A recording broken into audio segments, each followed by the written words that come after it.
Terima kasih Anda masih bersama kami di Sapa Indonesia Pagi. Saudara masih membahas soal bagaimana otak-atik di Pilkada ini setelah pasca putusan Mahkamah Konstitusi yang mengubah soal ambang batas syarat pencalonan yang kemudian bisa menjadi angin segar lah istilahnya kepada PDI Perjuangan yang sebelumnya tampaknya kok bisa nggak ya gitu ya majukan calon gubernur begitu untuk di wilayah Jakarta khususnya, tapi dengan adanya putusan MK ini tentu saja bisa memuluskan PDI Perjuangan untuk bisa mencalonkan gubernur untuk Jakarta. Masih membahasnya bersama dengan Seno Bagoskoro dari PDI Perjuangan, kemudian ada Bung Doli Kurnia dan juga Mas Jayadi Hanan. Melanjutkan tadi, kalau katanya Mas Jayadi mengatakan kalau hitung-hitungan di atas kertas, untuk berpeluang menang menjadi lawan yang sepadan, untuk lawan yang sepadan Ridwan Kamil dan juga Suswono ini komposisinya adalah Anies Baswedan dan juga calon wakil gubernurnya dari kader PDI Perjuangan. Taruhlah dikatakan tadi Mas Jayadi mengatakan ada nama yang kemudian mencuat adalah Mas Hendra Prihadi begitu ya, Mas Hendi begitu. Nah, kalau dari PDI Perjuangan sendiri sudah ada hitung-hitungan semacam ini, Mas Seno? Ya pasti Mbak, artinya kan skenario atau simulasi-simulasi pasangan calon itu sudah kita dalami bahkan sebelum ada putusan MK yang keluar. Karena prinsipnya sebelum kemarin kami masih terus optimis bahwa kami akan mampu mengajukan pasangan calon sendiri di luar nama yang sudah beredar sejauh ini sebagai poros yang anti mainstream. Itulah kepercayaan dan keyakinan politik kami beberapa minggu terakhir. Kami percaya bahwa di detik-detik akhir akan ada terobosan, maka nama-nama itu kami simulasikan, termasuk misalnya ada yang muncul dari arus bawah, ada Pak Anies dan Pak Rano Karno, ada Mas Hendi muncul, termasuk tentu saja Pak Ahok sebagai kader yang secara survei elektoral juga angkanya selalu cukup tinggi. Kami tentu saja melakukan simulasi dan mendalami nama-nama itu. Jadi sekarang ini tinggal mengambil momentum yang tepat, timing yang paling pas untuk bisa mengumumkan. Pada dasarnya kami pun hingga hari ini sebelum janur melengkung nanti di tanggal 29 Agustus, kami masih terus membuka ruang komunikasi, membuka peluang untuk melakukan kerjasama politik dengan partai-partai politik di luar kami. Meskipun nanti apabila PKPU-nya sudah diterbitkan, kami bisa melenggang sendiri. Tetapi kami tetap ingin, kalau misalnya ada kawan-kawan partai politik lain yang mau bekerja sama, tentu kami sekarang juga sangat terbuka sebagaimana kami ingin untuk bisa menyediakan opsi terbaik bagi masyarakat. Selain berkomunikasi dengan kawan partai politik, apakah juga PDI Perjuangan juga berkomunikasi dengan calon-calon potensial? Salah satunya adalah yang kita tahu calon potensial yang populer betul di Jakarta adalah nama Anies Baswedan.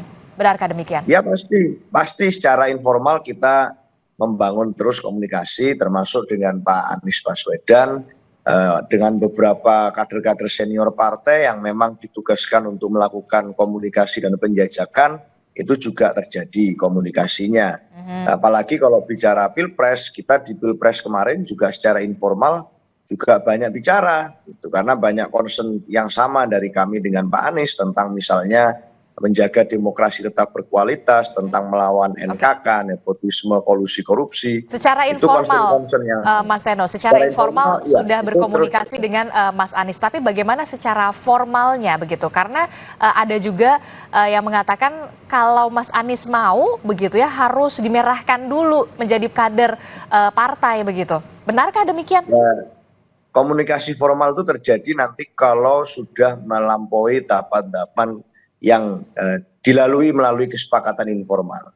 Jadi ini tentu saja percakapan informal dengan semua pihak kita lakukan, dan saya rasa partai-partai politik manapun juga melakukan itu dengan tokoh-tokoh potensial yang masuk ke dalam radar penjajakan. Dan Pak Anies kita tahu memang namanya salah satu yang sangat sering dibicarakan di Jakarta, bersama dengan setidaknya dua nama lain, Pak Ahok kemudian Pak Ridwan Kamil. Jadi itu ekspresi warga Jakarta yang harus kita hargai. Tapi benar nggak kalau memang syaratnya ketika mau dimajukan Mas Anies ini harus kader dulu? Kalau kata Pak Komarudin Watubun mengatakan tidak mau dihianati, Anies harus jadi kader PDIP dulu jika mau maju di Pilgub Jakarta. Benar nggak ini? Ya, kami bicara tentang keanggotaan partai itu saya rasa adalah bagian dari kesukarelaan masing-masing orang. Apalagi PDI Perjuangan ini komitmennya adalah berbasis nilai. Jadi bukan persoalan semata-mata kesetiaan. Mas Seno? Mas Seno? Membedakan kan? Ya. Ya, silahkan Mas Seno. Terima kasih Mbak Adisti. Jadi kalau bicara PDI Perjuangan, ini kesetiaannya pada gagasan dan nilai, pada ide, bukan semata-mata pada orang per orang. Sehingga saat mau bergabung dengan kami, kesukarelaannya ini dibangun dari komitmen atas kesamaan gagasan. Tapi ada informasi trauma nih, takut dihianati lagi nih, makanya harus jadi kader dulu lah gitu. Ya, karena itu bicara tentang ketidaksamaan secara prinsip-prinsip ide, secara komitmen kebangsaan, tentang bagaimana membicarakan tentang janji yang dibangun bersama. Jadi itu perjalanan panjang sejarah kami memang seringkali berada di fase sejarah yang akhirnya mengalami situasi-situasi seperti itu. Tetapi saat bicara masa depan, apalagi masa depannya sangat dekat di pilkada saat ini, tentu kita tidak ingin pengkhianatan terhadap komitmen, pengkhianatan terhadap nilai itu terjadi lagi. Maka siapapun calonnya kami harapkan bisa melakukan komitmen terhadap nilai-nilai yang memang kita yakini bisa kita sepakati bersama. Tidak terkecuali siapapun. Oke, jadi jangan sampai berkhianat dengan komitmen yang sudah dibangun sejak awal begitu ya. Oke, saya termasuk juga komunikasi yang sudah dilakukan secara informal bersama dengan Anies Baswedan dan juga kawan partai politik lain begitu ya.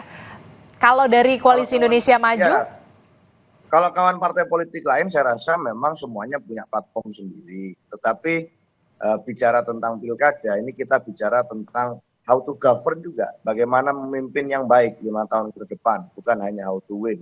Ibu Ketua Umum kami kalau menyampaikan pemikiran politiknya di dalam forum pada saat menyampaikan rekomendasi kepada calon kepala daerah di gelombang pertama kemarin misalnya, itu bicaranya titik tekannya ada pada bagaimana memimpin yang baik, bagaimana menjaga nilai-nilai demokrasi yang baik. Sehingga tentu saja hal-hal semacam itulah yang kita dalami pada saat melakukan komunikasi dengan tokoh-tokoh di luar partai. Karena kalau tokoh-tokoh internal partai itu semua sudah ada di dalam proses kaderisasi kami. Oke, secara informal sudah berkomunikasi bersama dengan Anies Baswedan untuk membahas juga soal dinamika pilkada ini, apalagi setelah putusan MK ini ya, yang kemudian bisa PDI Perjuangan mencalonkan calon gubernur atau calon wakil gubernurnya dari PDI Perjuangan untuk Jakarta yang kita tahu ini merupakan center of attention begitu. Nah, kalau dari Koalisi Indonesia Maju sendiri, Bung Doli ini kan itu artinya dengan adanya putusan MK, partai politik selain Partai Golkar juga bisa sebenarnya mencalonkan,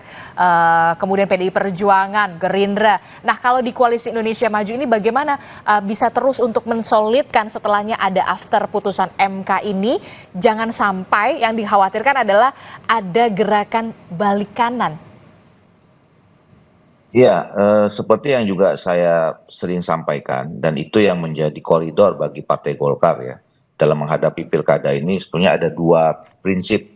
Yang pertama adalah bagaimana kita bisa mencalonkan pasangan itu, apakah itu dari kader kita atau kemudian dari teman-teman Koalisi Indonesia Maju, itu punya potensi untuk menang. Itu pertama. Jadi judul besarnya itu adalah menang.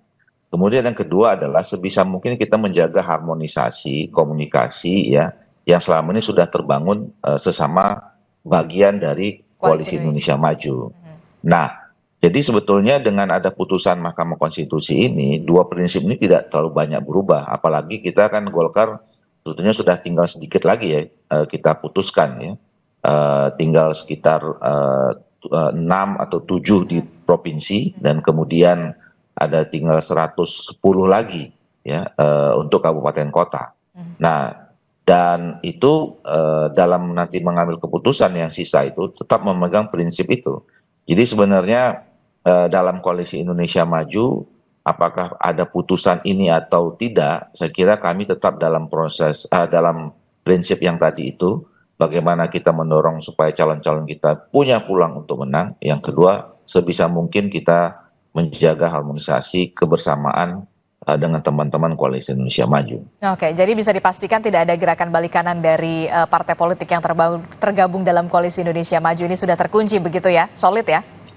Ya, sebetulnya istilah balik kanan itu kan pengertiannya begini, kita bisa maju sendiri-sendiri. Betul, Nah, putusan Mahkamah Konstitusi ini juga ada di beberapa daerah yang bisa banget. masing-masing di antara kita itu bisa juga maju sendiri-sendiri gitu. Tetapi tadi karena kita terus ingin merawat ya kebersamaan kita selama 5 tahun ke depan dengan teman-teman Koalisi Indonesia Maju yang bagaimana supaya nanti ada sinergi antara pemerintah pusat dengan pemerintah di daerah, maka kami tetap membangun kebersamaan itu. Oke, dipastikan bisa tetap solid walaupun memang setelah ada pasca putusan MK ini partai politik bisa mencalonkan begitu ya paslon cagup ataupun cawagup begitu. Tapi untuk untuk Kim sendiri sudah dipastikan ini tetap solid begitu, tidak ada soal balik kanan dan segala Insya macam. Allah. Oke, walaupun nanti ada dinamikanya gitu potensinya sudah diantisipasi Ya, soal ini. dinamika itu pasti ada dan selama ini juga terjadi seperti itu. Ya, kita dalam memutuskan final dalam pencalonan satu pasang di daerah tertentu itu pasti prosesnya juga cukup panjang ya, dinamis. Karena itu seperti juga yang sering saya katakan, tidak semua daerah itu sama atau bisa dijiplak ya konstelasi nasional dengan konstelasi atau konfigurasi politik di daerah. Oke. Nah, ini yang kemudian nanti membuat di daerah itu menjadi dinamis. Tapi alhamdulillah pengalaman kita selama ini ya sampai sebelum keluarnya putusan Mahkamah Konstitusi ini, alhamdulillah kami bisa dapat titik temu ya, ketemu solusinya. Ya, tetap tadi itu bagaimana kami bisa mendorong calon kami tetap menang. Yang kedua menjaga keharmonisan. Nah, menjaga keharmonisan ini juga kami juga memahami ada di beberapa daerah yang bisa bersama-sama, ada yang juga di daerah lain yang belum tentu bisa sama-sama. Oke, Itu karena sudah memang menjadi menjaga kesepahaman keharmonisan kita. apalagi partai politik yang ada di Koalisi Indonesia Maju ini tidak sedikit ya, Bung Doli ya. Betul. Oke, Betul. itulah yang kemudian menjadi tantangan tentu saja untuk Koalisi Indonesia Maju. Jangan sampai kemudian dengan adanya putusan MK ini ada dinamika kerikil-kerikil yang akhirnya apa ya, ada gerakan balik kanan. Itulah yang kemudian dijaga keharmonisannya. Nah, kalau Mas Jayadi, terakhir Mas Jayadi, Anda melihat kalau Koalisi Indonesia Maju, adakah potensi ini, dinamika setelah pasca putusan MK ini? Karena kita tahu Koalisi Indonesia Maju ini partai politiknya banyak sekali yang tergabung di dalamnya. Apalagi setelah MK ini, parpol ini bisa memajukan sendiri calonnya. Ya memang tidak mudah ya menyeimbangkan antara dinamika politik nasional dengan dinamika politik di daerah masing-masing ya. Contohnya itu misalnya di Tangerang, Tangerang Selatan kalau nggak salah itu kan Golkar punya calon sendiri, sementara Gerindra juga punya calon sendiri. Di Banten kemungkinan juga Golkar punya calon sendiri, sementara yang lain di Kim mungkin berbeda gitu. Itu contoh saja. Dan apa selama ini dan itu belum putus solusinya gimana gitu. Tapi dugaan saya begini ya. Untuk daerah-daerah yang sangat strategis seperti Jakarta atau Jawa atau daerah lain yang dianggap sangat strategis, dugaan saya Kim akan berusaha untuk sesolid mungkin apa namanya agar tidak ada yang balik kanan atau balik kiri atau belok kiri gitu ya. Seperti Jakarta. Di Jakarta dugaan saya apa namanya sudah sulit bagi partai-partai itu yang 12 partai itu untuk pindah, terutama partai-partai yang punya kursi di parlemen. Tapi di daerah-daerah lain yang tidak terlalu dianggap tidak menjadi perhatian atau concern utama dengan berbagai pertimbangan ya, pertimbangan pemerintahan ke depan, pertimbangan politik, pertimbangan pemilu 2029 dan sebagainya, maka daerah-daerah itu mungkin akan agak dilus, dibiarkan bertarung, misalnya kalau yang tidak ada solusi untuk bersama, dibiarkan bertarung, tapi dengan kesepakatan bahwa itu tidak akan mengganggu koalisi Kim di tingkat nasional. Jadi ada level gradasi keketatan dalam menjaga soliditas Kim itu. Tapi kalau untuk wilayah strategis di Jakarta itu artinya tidak akan banyak berubah gitu kalau dari Koalisi Indonesia Maju plus ini.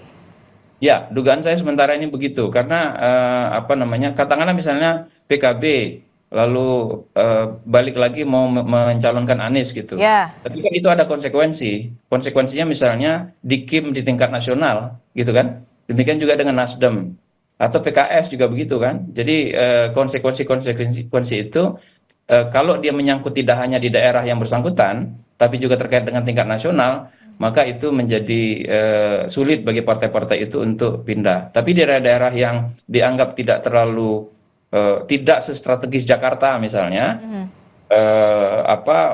saya kira Kim bisa membuat kesepakatan bahwa untuk daerah-daerah tertentu diberi ruang untuk saling bertarung di antara sesama anggota Kim atau kader-kader yang dari partai-partai yang ada di Kim. Jadi dengan kesepakatan yang sifatnya bertingkat seperti itu, soliditas bisa dimaknai secara lebih luas. Oke, konsekuensi nasional semacam apa yang kemudian harus dielaborasi lagi ini soal Kim Misalnya plus begini, ini? misalnya saya perjelas, misalnya begini, Nasdem masuk ke Kim masuk kan Nasdem itu masuk ke Kim Aha. menjadi Kim Plus. Saya kira salah satu ini dugaan saya ya, salah satu syaratnya adalah Nasdem tidak nyalonin Anies di Jakarta, Oke. kayak gitu. Nah itu berarti kalau misalnya Nasdem balik kanan mau nyalonin Anies lagi, maka posisi dia yang sudah diterima dan dideklarasikan atau disampaikan oleh Pak Prabowo di Kim itu akan dievaluasi lagi, kan gitu. Demikian juga dengan PKB. Kalau PKB kemudian balik lagi ke mencalonkan Anies di Jakarta, maka posisi dia yang tampaknya sudah diterima di Kim untuk koalisi di pemerintahan ke depan mungkin akan dievaluasi lagi. Nah, yang masih menjadi pertanyaan memang PKS. Apakah PKS rela misalnya tidak menjadi bagian di Kim di tingkat nasional karena misalnya dia balik lagi mencalonkan Anies. Itu masih bisa jadi pertimbangan. Jadi itu yang masih harus dicermati ke depan. Paling-paling yang mungkin itu muncul dari PKS mungkin ya. Oke, tapi Anda melihat peluangnya bagaimana untuk PKS sendiri? Karena PKS sudah diberi Jatah posisi Cawagup. sebagai Cawagup, saya kira itu juga cukup mengikat PKS untuk tidak pindah. Oke. Jadi cukup mengikat PKS begitu ya, untuk mengikat PKS karena memang sudah mendapatkan kursi calon wakil gubernurnya Suswono begitu ya, mendampingi dari Ridwan Kamil. Tentu saja kita masih akan melihat apakah nanti dinamikanya seperti apa otak-atik peta pilkada pasca putusan MK ini, karena memang putusan MK ini diputuskan di hari-hari terakhir menjelang pendaftaran pilkada. Terima kasih Bung Doli telah bergabung bersama kami dari Partai Golkar, kemudian Mas Seno dari PDI Perjuangan dan juga Mas Jayadi Hanan. Terima kasih Bapak-bapak semuanya. Selamat pagi. Assalamualaikum. Sehat selalu. Saudara, informasi lain yang juga akan hadir di Sapa Indonesia Pagi, Bahlil Lahadalia dipastikan jadi satu-satunya calon ketua umum yang diusung dalam musyawarah nasional ke-11 Partai Golkar. Rencananya Bahlil akan ditetapkan sebagai ketua umum Partai Golkar secara aklamasi hari ini. Jangan lewatkan informasi terkininya sesaat lagi.